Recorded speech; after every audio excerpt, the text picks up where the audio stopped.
One way of doing it is by leveling the playing field. Don't play on their turf. They own this turf, the university. They own it.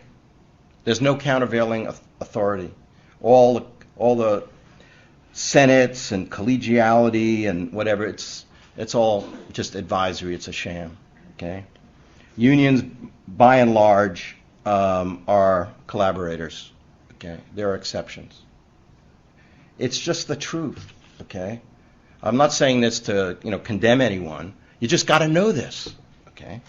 At the end of the day, the union president wants to be dean. So you have to use the courts, you have to use the press, you have to use, in Ontario, the Information and Privacy Commission, which is the best thing we have, I think, the Human Rights Commission. Use every means you can get to level the playing field, okay, from outside the university. Exposés, protests, grievances, lawsuits. The only real way to slow this down and to truly expose it to the students, to the public, and to our colleagues was to fight it, but fight it using instruments of leverage and of power, such as the courts, the tribunals, our rights as independent professionals, and so on. To use those instruments that we had and push back as strongly as we could. When he was a graduate school student at the University of Florida, he really put the fear of God in the administration at the university because he set up this thing called the Student Board of Investigation, and he was able to get somehow information. This was before Freedom of Information Act and stuff. He was able to get some information, some goods on some of these administrators. And of course, the Student Board of Investigation was just him, and yet he had them thinking that it was an organization. And so I think as a tactician and a strategist, he was really brilliant. I had set up an organization which ran out of my closet. It was called the SBI, the Student Board of Investigation. It's a play on the FBI, okay? Much later, when I got my FBI files, believe it or not, the FBI had files on the SBI.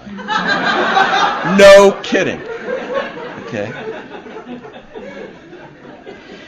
So we investigated the administration and did all these exposés, okay? And I'll just leave college with this vivid recollection.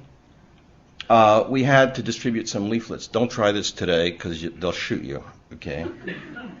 We flew a plane over the university and dropped the leaflets from the plane. This is at the University of Florida. It's a very big, sprawling campus. And one of our group was a pilot, flew the plane over, dropped them. And I remember to this day the vice president saying it was the most dastardly deed he'd ever heard of. Okay, Pearl Harbor, I mean. Okay. If we can project a fear that we've got forces that can do things. And that's what Dave was able to do. He was able to get into the minds of Lorna Marsden and these people at York University, for example, or in Simon Fraser University. There were moments that he told me about where he was a pariah in the place, he just had said the wrong thing. Of course, it was the right thing. It was the thing that needed to be said, but it was the wrong thing.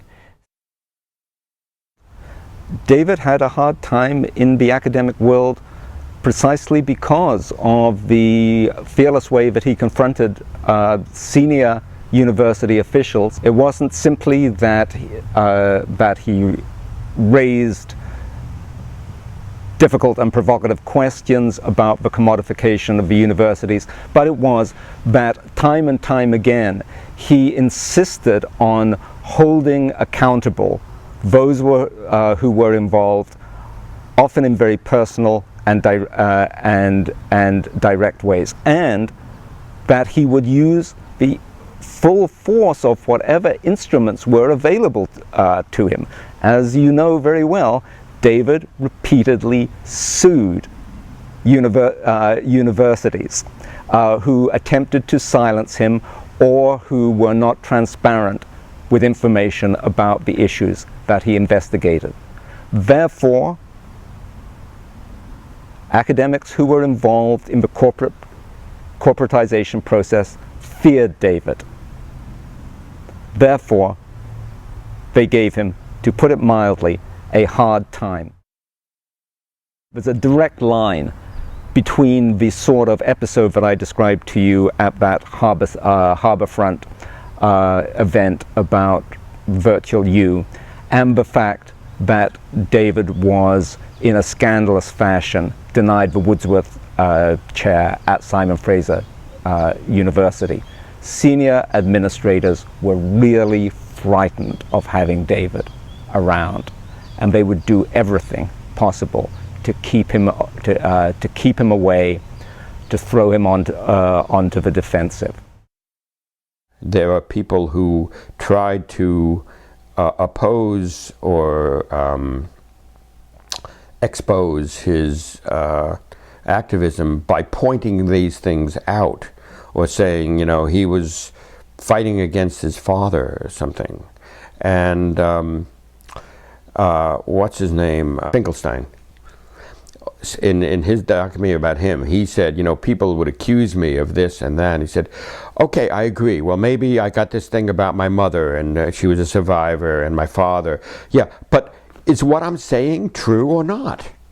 And I think you could say the same about Dave. I mean, people went after Dave for his personality, for his arrogance, for his lack of collegiality.